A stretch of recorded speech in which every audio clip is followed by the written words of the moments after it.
So great, in fact, that she would actually name one of her prized cows after me at one point in time. And kind of in a sick, twisted, ironic fate, I actually ended up eating that cow a few years later.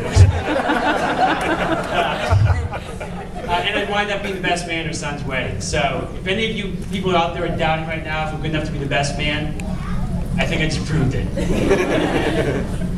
So while working for Donna, she used to tell me of her son, Jeff. He was a special guy. He didn't have a whole lot of friends. He wasn't particularly striking, if you know what I mean.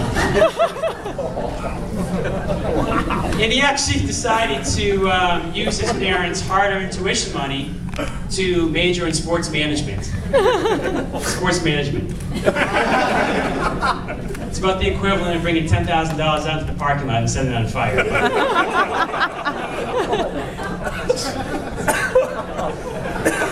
Anyways, one day she asked me if I would hang out with him, do the typical college type of kid things, go to parties, introduce him to a few girls.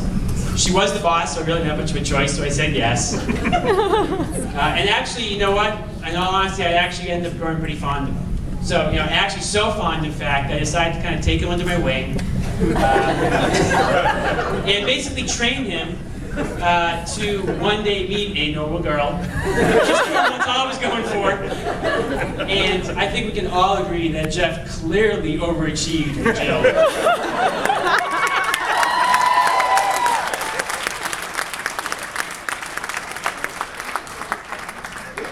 By the way, there's 3 words you never thought you'd hear in the same sentence: Jeff and overachieved.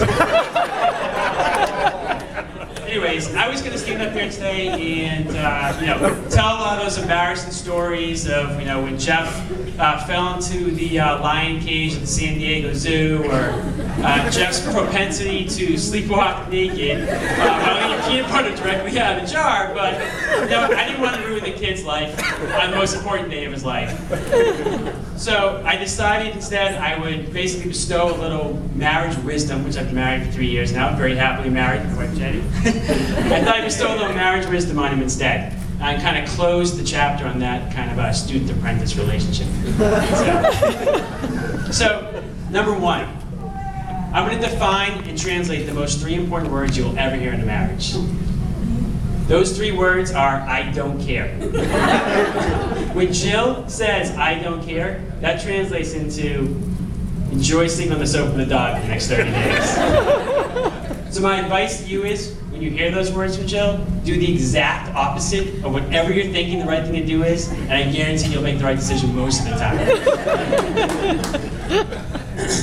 Second, and probably most importantly, is that, I actually forgot what I wanted to say in the second one. So I'm not going to go that one. Let's go to the third one. So whatever you do, don't believe what Jill tells you. Size does matter. Nice when you walk around in your birthday suit. So my advice to you is to buy a lot of really nice jewelry for Jill for the rest of your marriage. I'm just kidding. In all seriousness, Jill is, I couldn't imagine a more perfect woman for Jeff. She is beautiful, smart, intelligent, caring, and just really cool to hang out with. So I think the question that everybody's wondering here is, why the hell did you settle for Jeff? I'm just kidding. These are actually 2 of the greatest people I know, and I couldn't be happier for them. I think they're a perfect fit. And I think I wish I had a drink in my hand to have a drink.